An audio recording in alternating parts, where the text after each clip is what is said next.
Assalamualaikum warahmatullahi wabarakatuh. Alhamdulillahirabbil alamin. Assalatu wassalamu ala asrofil anbiya'i wal mursalin wa ala alihi wa sahbihi ajmain amma ba'du. Yang terhormat kepada dosen pengampu mata kuliah metode penelitian yaitu Ibu Rara Sandi Winanda SPD MSc. Di mana pada kesempatan kali ini saya akan mempresentasikan sebuah tugas proyek pada mata kuliah metode penelitian yang berjudul penjadwalan shift kerja perawat pada Rumah Sakit Tamar Merdeka Center menggunakan metode branch and bound. Dengan saya Mukni Layaveni dengan NIM 1903011, jurusan Matematika Universitas Negeri Padang. Bidang kajian pada tugas proyek saya ini yaitu matematika terapan, bab 1 berisi pendahuluan, bab 2 berisi kajian teori, dan bab 3 berisi metode penelitian. Kita masuk kepada bab 1, di mana pada bab 1 ini berisi latar belakang masalah, di mana latar belakang masalah ini didahului dengan penjadwalan merupakan sebuah aktivitas perencanaan dalam melakukan suatu kegiatan dalam waktu tertentu. Penjadwalan tenaga kerja yang baik akan memberikan dampak positif, yaitu efisiensi dan efektivitas pekerjaan, sehingga sangat penting dalam pengoptimalan sumber daya manusia untuk dapat meningkatkan kualitas. Penjadwalan penugasan jumlah tenaga kerja merupakan suatu masalah dan sering dihadapi di berbagai instansi yang beroperasi 24 jam dalam satu hari. Seperti contohnya rumah sakit. Di rumah sakit, penjadwalan perawat merupakan salah satu penjadwalan yang sangat rumit. Hal ini disebabkan karena seringkali pembagian shift yang ada kurang memperhatikan kebutuhan perawat. Selain itu, seringkali pembagian shift dirasa kurang adil antara perawat satu dengan perawat yang lainnya. Nah, rumah sakit yang masalahnya sesuai dengan pada penelitian ini adalah Rumah Sakit Tamar Merdeka Center, di mana masalahnya itu berada pada pembagian shift kerja perawatnya, keterbatasan jumlah perawat yang dimiliki rumah sakit, serta permintaan pergantian shift kerja yang mendadak oleh perawat. Menurut Peraturan Menteri Kesehatan Republik Indonesia Nomor 52 Tahun 2018, yaitu tentang keselamatan dan kesehatan kerja di fasilitas pelayanan kesehatan, yang berisi durasi kerja 7 jam dalam satu hari dan 40 jam dalam satu minggu untuk 6 hari kerja, atau 8 jam dalam satu hari dan 40 jam satu minggu untuk 5 hari kerja. Maka diperlukan pembagian shift bagi rumah sakit yang beroperasi 24 jam dalam satu hari. Permasalahan penjadwalan shift kerja diperlukan modal matematika, yaitu modal program linear dengan kendala-kendala yang berbentuk persamaan atau ketidaksamaan yang linear, dengan fungsi tujuan mengoptimalkan jumlah tenaga medis di setiap pembagian shift kerjanya. Salah satu cara untuk menyelesaikan program linear ini yaitu metode simplex. Karena terdapat kendala berbentuk persamaan, diperlukanlah metode Big M, di mana metode Big M ini merupakan pengembangan dari metode simplex, dapat digunakan untuk menyelesaikan persoalan program linear dengan pembatas atau kendala yang mempunyai tanda persamaan. Karena pada persoalan model matematika diinginkan variabel keputusan berbentuk bilangan bulat, maka model yang dibentuk adalah integral linear programming. Salah satu metode untuk menyelesaikan model integral linear programming ini yaitu metode branch and bound, di mana metode branch and bound ini merupakan salah satu metode untuk menyelesaikan model integral linear programming, di mana variabel keputusan diminta untuk model tersebut berbentuk integer. Berdasarkan permasalahan yang telah dipaparkan, maka penulis tertarik untuk melakukan penelitian dengan mengambil judul penjadwalan shift kerja perawat pada Rumah Sakit Tamar Merdeka Center menggunakan metode branch and bound. Kita masuk kepada batasan masalah. Batasan masalah pada penelitian ini yaitu setiap perawat hanya dapat bekerja selama 40 jam dalam seminggu. Setiap perawat harus bertugas pada shift pagi, shift siang, dan shift malam secara bergantian. Dan yang ketiga yaitu penentuan jumlah perawat yang bekerja di setiap shift tidak berdasarkan jumlah pasien yang dirawat. Dan yang keempat adalah jumlah perawat yang akan dijadwalkan sebanyak perawat yang ada pada RS Tamar Medica Center. Selanjutnya kita masuk kepada rumusan masalah, di mana rumusan masalahnya itu adalah bagaimana model penjadwalan shift kerja perawat di Rumah Sakit Tamar Medica Center, dan yang kedua yaitu berapa jumlah perawat yang bekerja dalam setiap shift dalam seminggu agar kebutuhan perawat dapat dipenuhi. Selanjutnya kita masuk kepada tujuan penelitian. Yang pertama yaitu menentukan model penjadwalan shift kerja perawat di Rumah Sakit Tamar Medica Center. Dan yang kedua adalah menentukan jumlah perawat yang optimal yang bekerja dalam setiap shift dalam seminggu agar kebutuhan perawat dapat dipenuhi di Rumah Sakit Tamar Medica Center. Kita masuk kepada manfaat penelitian, di mana manfaat penelitian ini bagi penulis adalah untuk menambah wawasan dan pemahaman tentang ilmu yang berhubungan dengan masalah optimalisasi yang dalam penelitian ini membahas mengenai metode branch and bound. Kesempatan untuk mengaplikasikannya ke model matematika dan operasi riset di sektor rumah sakit. Dan manfaat bagi akademisi adalah penelitian juga diharapkan untuk menjadi bahan referensi bacaan dalam masalah penjadwalan shift kerja. Dan pada instansi yang terkait, membantu pihak manajemen rumah sakit Tamar Medica Center dalam hal penugasan penjadwalan shift kerja perawat. Selanjutnya kita masuk kepada bab 2, di mana bab 2 ini berisi kajian teori. Teori-teori yang kita bahas pada penelitian ini adalah penjadwalan shift kerja, model, pemodelan matematika, integer linear programming, metode simplex, metode Big M, metode branch and bound, dan software QM. Yang pertama kita membahas mengenai penjadwalan, di mana penjadwalan menurut Picker and Friese tahun 2009 ini, kegiatan penjadwalan adalah proses di mana pengalokasian sumber-sumber atau mesin-mesin yang ada untuk menjalankan sekumpulan tugas dalam jangka waktu tertentu. Penjadwalan ini dilakukan untuk mengelola sumber daya yang ada. Dan menjadwalkan tenaga kerja adalah masalah yang umum bagi semua organisasi.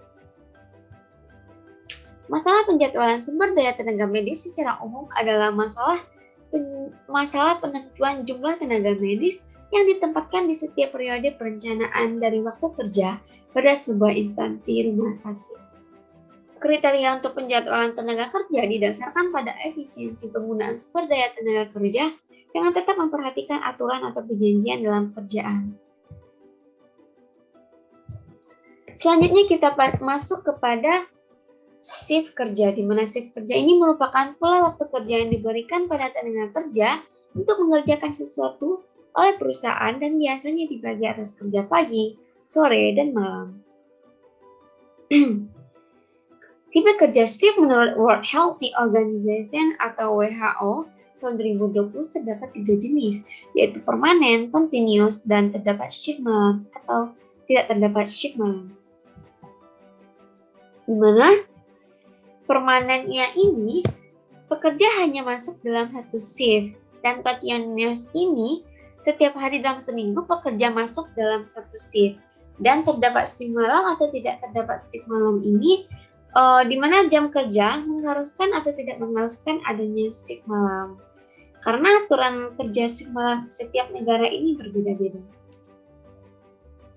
Kita masuk kepada model, di mana model ini merupakan suatu representasi dari suatu sistem yang dipelajari, bisa berupa objek, kejadian, proses, atau suatu sistem yang dipergunakan sebagai alat untuk meramalkan dan mengontrol.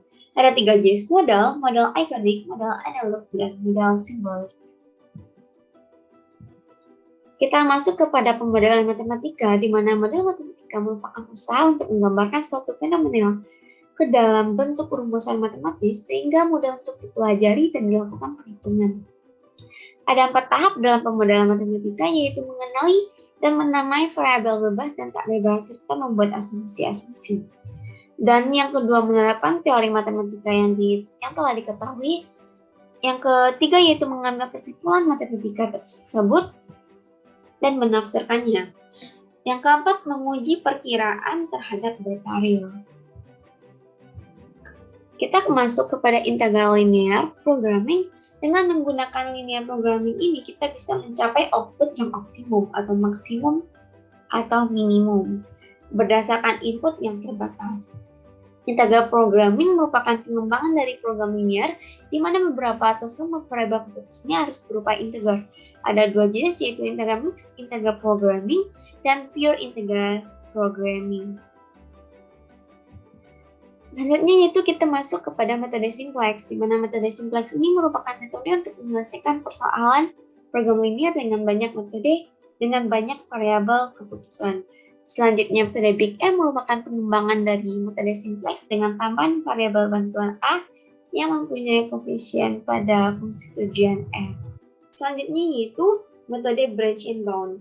Menurut Siswanto, tahun 2007 menyatakan bahwa metode branch and bound merupakan suatu teknik untuk mencari solusi dari integral linear programming dengan menumerasi titik-titik darah visible dari suatu masalah. Metode ini membatasi penyelesaian optimal yang akan menghasilkan bilangan-bilangan pecahan dengan cara membuat cabang atas dan bawah bagi masing-masing variabel keputusan yang bernilai pecahan agar bernilai bilangan bulat, sehingga pembuat tahasan menghasilkan cabang baru dan membentuk sebuah pohon pencarian atau short tree. Selanjutnya kita masuk kepada software QM, di mana software QM ini merupakan program komputer untuk menyelesaikan permasalahan di bidang operasi riset, khususnya di bidang produksi dan pemasaran. Langkah-langkah menggunakan software QM ini, yang pertama kita jalankan aplikasi software. Yang kedua klik modul, lalu pilih modul linear programming. Dan yang ketiga klik file lalu pilih new untuk membuka lembar kerja baru.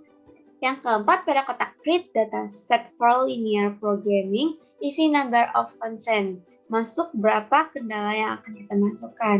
Lalu kita pilih maximize jika masalah pada kasus memaksimumkan dan pilih minimize pada kasus meminimumkan pada pilihan objektif.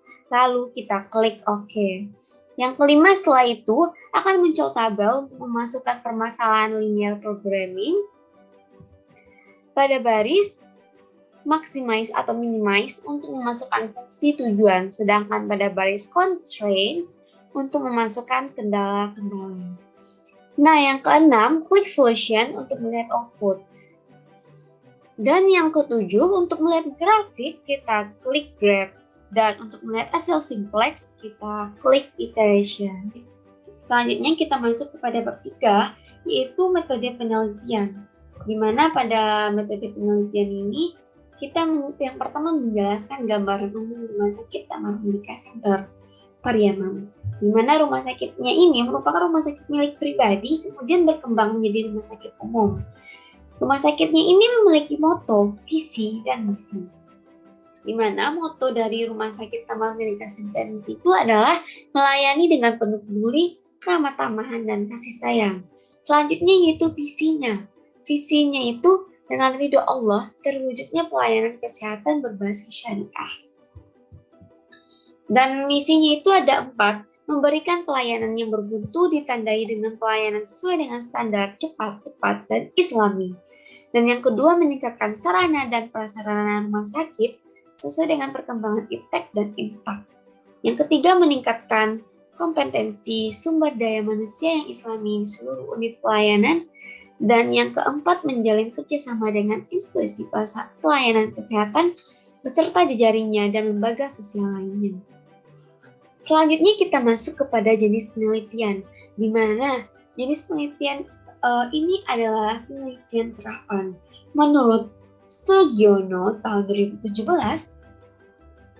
penelitian terapan adalah penelitian yang diawali dengan analisis teori dan diikuti dengan pengambilan data serta penerapannya terhadap data. Dan penelitian terapan ini bertujuan untuk memecahkan masalah-masalah kehidupan praktis. Selanjutnya kita masuk kepada jenis dan sumber data. Sumber data yang digunakan dalam penelitian ini adalah data sekunder, di mana data sekunder ini merupakan data yang diperoleh secara tidak langsung melalui studi kepustakaan atau data yang sudah tersedia. Data yang diperoleh adalah data jumlah perawat yang ada di rumah sakit, data pembagian shift kerja perawat, aturan yang ditetapkan pihak rumah sakit mengenai shift kerja perawat. Selanjutnya kita masuk kepada teknik analisis data, di mana pada teknik analisis data, yang pertama kita harus menetapkan batasan masalah, di mana batasan masalahnya itu telah kita tetapkan. Yang pertama, setiap perawat hanya dapat bekerja selama 40 jam dalam seminggu. Setiap perawat harus bertugas pada shift pagi, shift siang, dan shift malam secara bergantian. Penentuan jumlah perawat yang bekerja di setiap shift tidak didasarkan jumlah pasien yang dirawat. Yang keempat, jumlah perawat yang akan disalurkan sebanyak perawat yang ada pada RS Kamar Medical Center. Selanjutnya, pada teknik analisis data ini, kita harus menentukan langkah-langkah yang dilakukan dalam penelitian.